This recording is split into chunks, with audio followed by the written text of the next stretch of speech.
आप देख रहे हैं के न्यूज, खबरों का सारथी।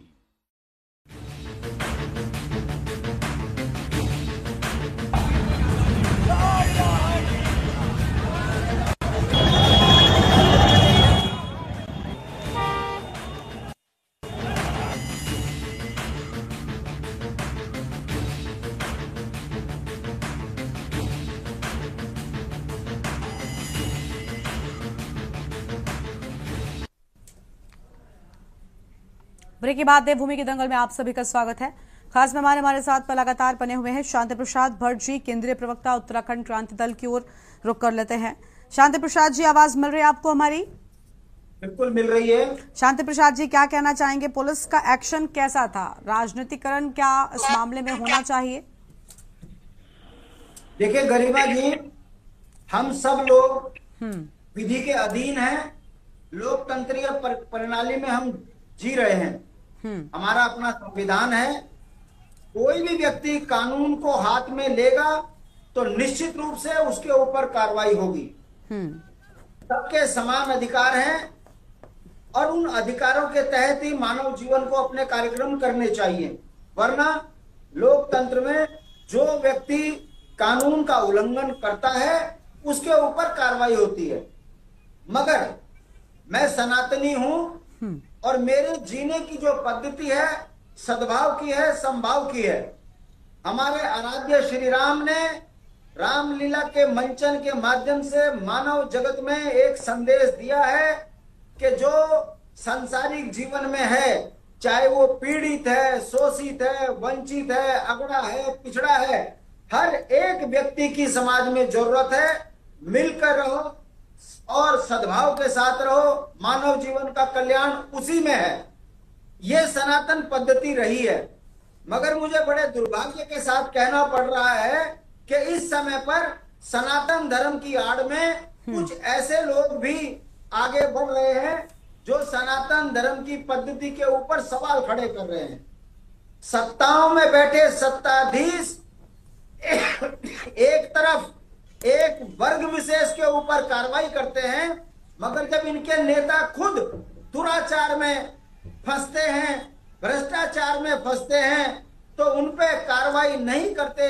इससे संदेश जो जा रहा है कि सनातन धर्म के अंदर कुछ लोग ऐसे हैं जो सनातन धर्म की पद्धति पे पलीता लगा रहे हैं और उनको संरक्षित ये सत्ताएं कर रही है।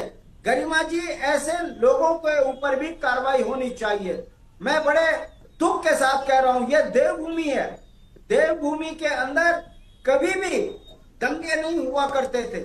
देवभूमि के अंदर कभी मानव के अंदर इतने बड़े आंदोलन हुए, यहाँ गांधीवादी राज्य लिया, मगर कभी उत्तराखंड की जनता ने एक दूसरे के साथ नफरत का जीवन नहीं जिया।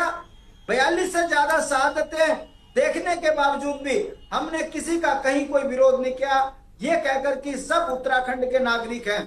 मगर दुख की बात है, आज भाजपा के शासन काल में जिस तरीके से कार्रवाइयां हो रही हैं, मतलब भाजपा के पक्ष की बात नहीं हुई तो देशद्रोही मुकदमा लग जा रहा है, प्रताड़ित किया जा रहा है, और भाजपा के पक्ष की बात हो तो फिर वो चाहे बलात्कारी हो, डकैत हो, भ्रष्टाचारी हो, उसको जो है यहाँ पर देवतुल्य बताया जा रहा है।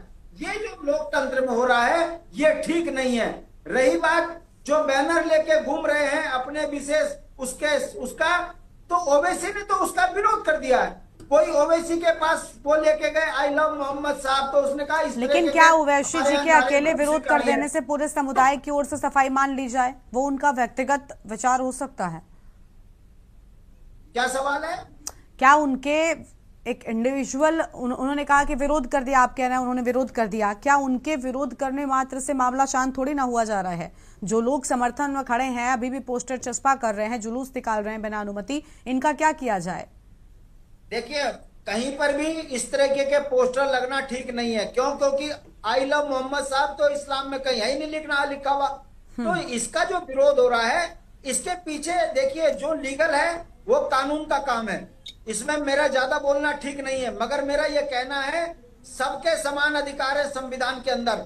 अगर किसी ने अपराध किया है तो पुलिस बैठी है, मगर उत्तराखंड का अगर कोई सौहार्द बिगाड़ता है वो कतई स्वीकार नहीं किया जाएगा। वो चाहे भाजपा का हो कोई या अन्य जगह का कोई हो। हमारा यह कहना है मानव के अधिकारों का उल्लंघन नहीं होना चाहिए, उत्तराखंड का सौहार्द खराब नहीं होना चाहिए और एक विशेष लेकिन आप बार बार शांति प्रसाद जी आप बार बार भाजपा को लेकर कह रहे हैं, भाजपा का इसमें क्या रोल है?